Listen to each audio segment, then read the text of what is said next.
Welcome to Draculator 2, Bite of the Draculator, a playthrough by Baron. This game's made by Swarm AGS, or Swarm Mags as I like to call them. I can take that liberty because I was the lead developer on this project, and Swarm Mags is a group of my naming. A few notes on the project. This is an experimental game developed through the Swarm process. Now what that means is we try to get as many AGS developers as possible to collaborate on the game design. And then we stitched it all together. So the point of this playthrough is to let you in on the details behind that collaboration so that you can better understand how we assembled this game. A few notes. First, it's a short game with an obvious objective. It's an escape the base kind of game. This was intentional to keep the project on the small side so that it wouldn't expand beyond our abilities to complete. Plot background. I'm not entirely sure, but my best understanding is that Merrick was a soldier. He became a vampire in order to pick up some vampire chicks. Obvious, and then he was forcibly enrolled in a military experiment that transformed him into some sort of half-robot, half-vampire weapon for military purposes. A note on the title. The title was entirely democratic, and that's why it makes no sense at all. There is no Draculator 1. Bite was the runner-up name, and Draculator 2 was our winner name, and we kind of just combine those names into the final title. A note on our title screen, and then we'll get moving. The title screen background is by Armageddon. The music we're listening to is that of Jack Pumpkinhead. A note on the next introductory cutscene that we're going to watch. It features the voice talents of Hudders, as well as, well, Hudders is the mad scientist, and Shiver Me Sideways, who is our lead named Merrick, the vampire. The background that we're going to see is by Selmiak. I'll be quiet while we watch the cutscene. Corporal Merrick, are you awake? No, don't struggle. You see, we had to remove your brain. Brain? Oh, don't worry. We put it back almost exactly where we found it. Although, when you're a little more lucid, we will need you to sign a few waivers. Waivers? Try not to speak. You're not used to that new vampire mouth, and you might hurt yourself. Vampire? Yes, vampire. You see, it turns out the vampire body is perfect for mechanical implants. There's no rejection, you see. Mechanical implant? Ah, yes. You see, the army was very keen on developing a cyborg soldier, but here's the rub of it. The volunteers kept dying due to implant rejection. But you, my undead friend, won't be having that problem. You bastard! I know what you're thinking. You're an evil, evil being, and you don't have to do a thing we tell you. You'll just up and run amok at the soonest opportunity. But we've thought of that.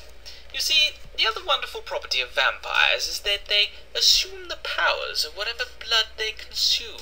And you, my friend, will be constantly drip-fed the blood of a very obedient poodle.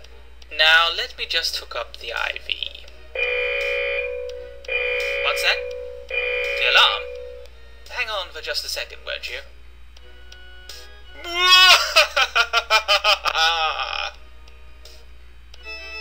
I've got to obey. No, I've got to get out of here. Alright, so here starts the gameplay. Just a note on the plot. It is stitched together from the creations of several different authors. Most of this first room, what we call the surgery lab, is the creation of Captain D. He had the idea of strapping Merrick down into a dentist chair in this kind of weird military surgery lab. He also conceived of the laser puzzle that we're going to demonstrate shortly.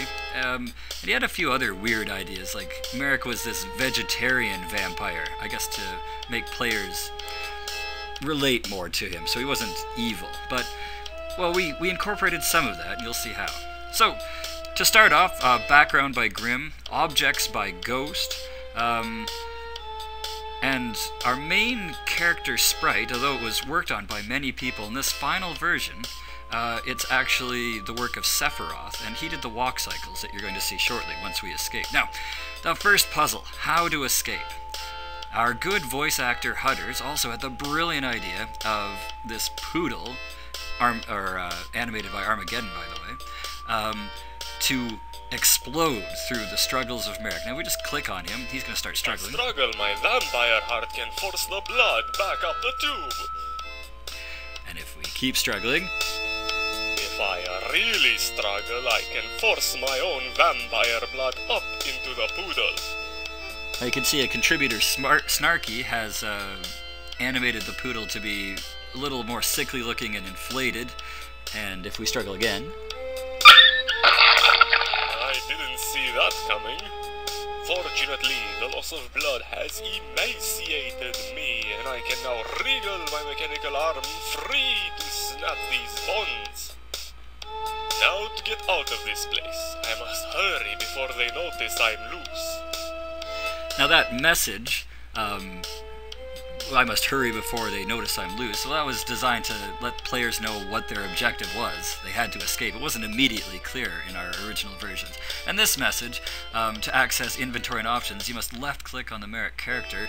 Well, that's for people who didn't read our README file and would have no idea how to access the game options in order to play. So if you click on Merrick, we get this GUI, graphic user interface, and here we have inventory items, or we would have if we picked them up, and we can set all kinds of settings. We're gonna just set this walk speed up so we don't have to watch Merrick plodding slowly all around.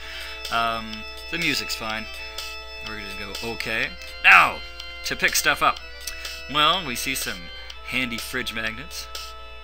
I'll take the magnets, but I don't know why. Oh, let's have a boo in the fridge. You can see there's that carrot left over from the days of Merrick being the vegetarian. We'll grab that. I might be able to use this carrot. And of course the cheetah blood, for some reason, just left in the fridge. How'd you like to make that mistake on a midnight snack run? Anyway. I'm going to take this cheetah blood in case it comes in handy. Just a note on our voice actor. Shiver Me Sideways is actually Romanian, so this is his natural accent. Let's go play with the laser.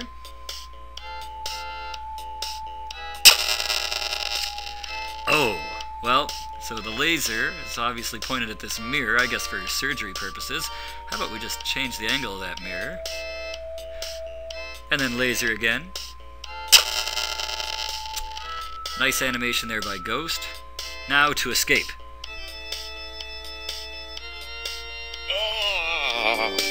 I cannot pass beneath that crucifix. It's a vampire thing. Now this is one of our most brilliant puzzles, and for the life of me I can't remember who came up with it. But if we use these fridge magnets, notice how it's IXE, if we use those, just click on them, on the crucifix. These magnets might solve my crucifix problem. There, it's not a crucifix anymore, just an everyday letter T.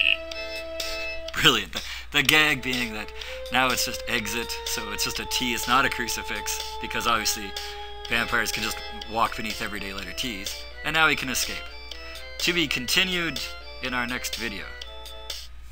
Blast! Ultraviolet light! Vampires don't have sufficient skin pigment to handle UV. How am I going to get by this?